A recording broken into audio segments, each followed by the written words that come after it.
BTR जोङो बिटिआरखौ थांनाय 2020 मायथाइनि 27 जानुवारि दिनैनि सानावनो जोङो बेखौ सागान होदों भारत सरकार आसाम सरकार आरो बिटिसि गभर्नमेन्टआबो बाहाय उइटनेस हिसाबै दंमोन आरो जोङो दुलाराय बर' फरायसा आफाद आरो एनडिपिनि मोनब्रै हानजा आरो लोगोसे खौसेथि बर' सुबुं आफाद जुथायै बे गोरोबथाखौ खालामनानै लाबोनाय जादों। बिनि उनावहायनो जोंनि माखासे जि खामानिफोर मावनाय दफाफोरखौ इमप्लिमेन्ट खालामनांगौ बे दफाफोरनि इमप्लिमेन्ट खालामनाय बा मावफुंनायनि खामानिया जाफुंजोबाखै आद्रा जानानै दङ। सोलोंथाइनि आयदायाव आद्रा जानानै दङ आरो जोंना माखासे एरिया एक्सटेनसननि जि मोनसे गामि सोसननाय बेबो माने आद्रा जानानै दङ। बेफोरखौ थिग खालामनो थाखाय सम लाबावगोन आरो जोङो बुंनो थाङोबा बर' कसारि अट'नमास काउन्सिला दिनैनि दिनावहाय बिटिसिनि बायजोआव जि मोनसे दाबिखौ लानानै जों खौसेथि बर' सुबुं आफादा दाबि होदोंमोन बियो दानो होजाबाय नाथाय बियो दाबो आबुं महर मोनाखै।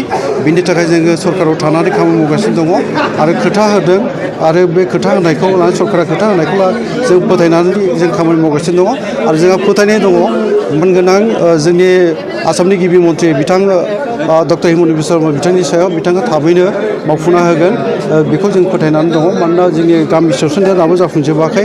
बर' कसारि अट'नमास काउन्सिला आद्रा जानानै दं। सनितपुर बिश्वनाथ जिल्लानि जेंना दङ आरो राभा हासंनि जेंना दङ लोगोसे टिवा अट'नमास काउन्सिलनि एसे जेंना दङ। बेफोर जेंनाया थाबैनो जोङो सुस्रांनायखौ लुबैदों आरो जों सरकारजों रायज्लायगासिनो दङ आरो बिनि माबा मोनसे मोजां फिथाइखौ जोङो बिसायख'थिनि आगोल जोङो मोनगोन होननानै जोंहा फोथायनाय दं। दा आं खोब मोजां मोनदों मोनफ्रोमबो एकर्डआनो सिगनिफिकेन्ट दङ।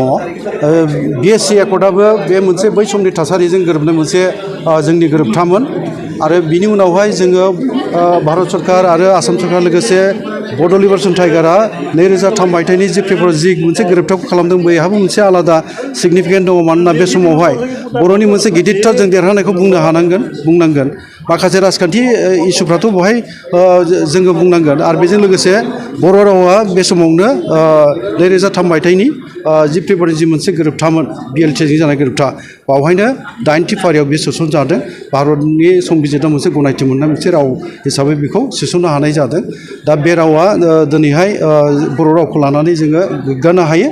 दा जेखि जाया दा बिनि उनावहाय आरो जोंनि आलादा रायजोनि जि मोनसे हाबिलास बा बर'फोरनि मिजिं थांखि मिजिं सिमां नुनाया आलादा रायजोनि सायाव जिहेतुके दङमोन ओंखायनो सोमावसारफिननाय जादोंमोन दुलाराय बर' फरायसा आफादनि एनडिपिनि हानजाफ्रा ज' लोगो नांनानै आलादा रायजो नागिरफिननायनि गेजेरजों फैनानै आरो 2020 मायथाइनि दिनैनि सान 27 जानुवारियाव थामथि बर'नि गोजोन गोरोबथाखौ खालामनाय जादोंमोन। दा बे गोजोन गोरोबथानि गेजेरजों जोङो माब्रै थासारिसिम सौफैखो दिनै मा जायाखै बेखौ आं गोदानै बुंनो लुबैया बयबो मिथिलायखागौ।